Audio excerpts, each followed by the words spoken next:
Hello everyone, তোমাদের সকলকে welcome জানাই আমার আরও একটি নতুন ব্লগে। তো দেখো, প্রথমে সবার কাছে আমি ক্ষমা চেয়ে নিচ্ছি, কারণ এই ব্লগটা ছিল কালী পূজার ব্লগ, যেটা আমার পোস্ট করতে করতে প্রায় অনেকটাই দেরি হয়ে গেল। এখন আমি মায়ের জন্য প্রসাদ তৈরি করব, যেমন ভাজা থেকে লুচি করা থেকে সমস্ত কিছু ইত্যাদি ইত্যাদি থাকবে।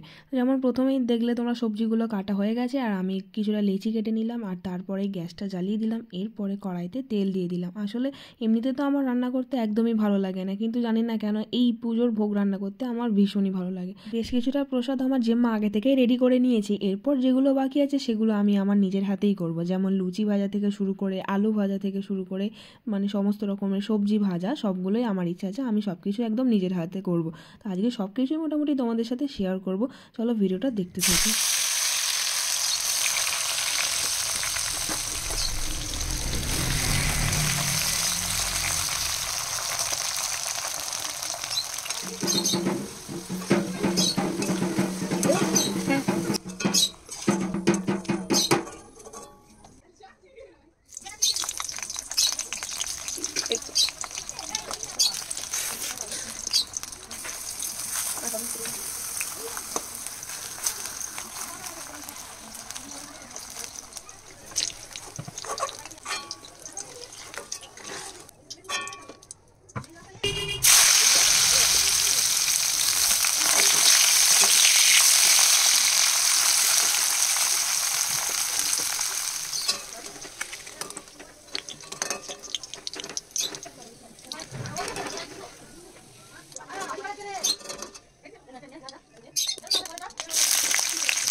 সমস্ত রকম ভাজাগুলো মোটামুটি আমার কমপ্লিট। এরপরে দেখাই, এখানে দেখো মিহিদানা আছে, তারপর এখানে বোঁদে আছে, তারপরে সীতাভোগ আছে, আর তারপরে সুজি।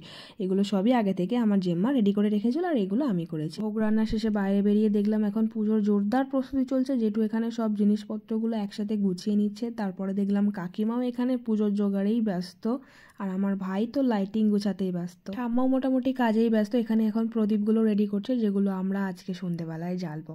রান্নার পার্টটা মোটামুটি কমপ্লিট। এরপরে আমরা বসে গেলাম পুজোর ফল কাটতে। তো দেখো, এখানে কাকিমা আমাকে অনেক হেল্প করেছিল। আসলে পুজোর কাজটা আমরা সবাই মিলেমিশেই করে থাকি। তো আখটা আমার খেতে খুবই ভালো লাগে, কিন্তু এটা ছাড়াতে আমার খুবই বিরক্ত লাগে। তোমাদের কাদের কাদের আখ খেতে ভালো লাগে আমাকে কিন্তু কমেন্টে অবশ্যই জানিও। এমনিতে তো আমার বাড়ির কাজকর্ম করতে একদমই ভালো লাগে না, তবে কোনো পুজোর কাজ হলে আমি যেন কাজ করে একটা আলাদা রকমেরই আনন্দ পাই। তো আমাদের এখানে মোটামুটি সব কিছুই রেডি হয়ে গেছে, সব কিছু গুছিয়ে সাজিয়ে দেওয়া হয়ে গেছে। এবার পুরোহিত মশাই একটু গুছিয়ে নিয়ে পুজোটা শুরু করলেই হয়। তারপরে তোমাদেরকে দেখাই আমার বাড়ির প্রতিমাকে। তো এটা ছিল আমার বাড়ির প্রতিমা। এদিকে আবার এসে দেখি ভাই আর জেঠু মিলে এখন প্যারাশুট রেডি করছে। এটা পুজোর আগে আর কি ওড়ানো হবে।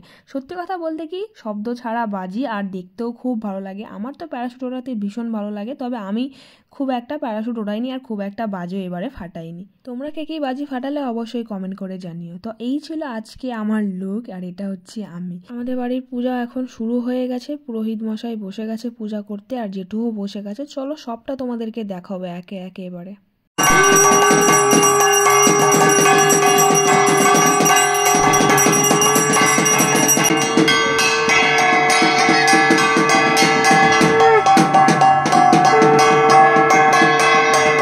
প্রথমবারের পুজোটা আপাতত সম্পূর্ণ হলো। এরপর জেঠু বসে গেছে সংকল্প করতে। এরপর একে একে হোম হবে, তারপর আরও অনেক কিছু বাকি আছে। তো সব কিছু মোটামুটি তোমাদের সাথে আজকে আমি শেয়ার করব। জেঠুর সংকল্প করা শেষ। এখন ঠাকুরমশাই আমাদের হোমের জন্য কাঠগুলো প্রথমেই গুছিয়ে নিল, আর তারপরে এবারে হোমযজ্ঞ শুরু হলো। তো আমার সব থেকে বেশি ভালো লাগে এই পার্টটা, জানি না কেন, সামনে থেকে দেখতে তো আরও ভীষণই ভালো লাগে। তো তোমাদের সাথেও শেয়ার করব।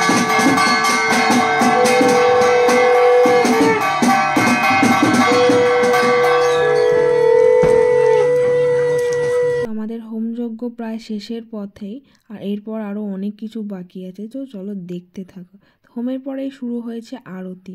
আর সেই যে সকালবেলা যে প্রদীপগুলো ঠাম্মা রেডি করে দিয়েছিল সেইগুলোই আমি এখন জ্বালছি। এবারে আমি সব কিছু একদম আমার নিজের হাতে করেছি, জানি না কতটা কি করতে পেরেছি, তবে আমি আমার সাধ্যমতো চেষ্টা করেছি যাতে সব কিছু একদম ঠিকঠাকভাবে করে দিতে পারি।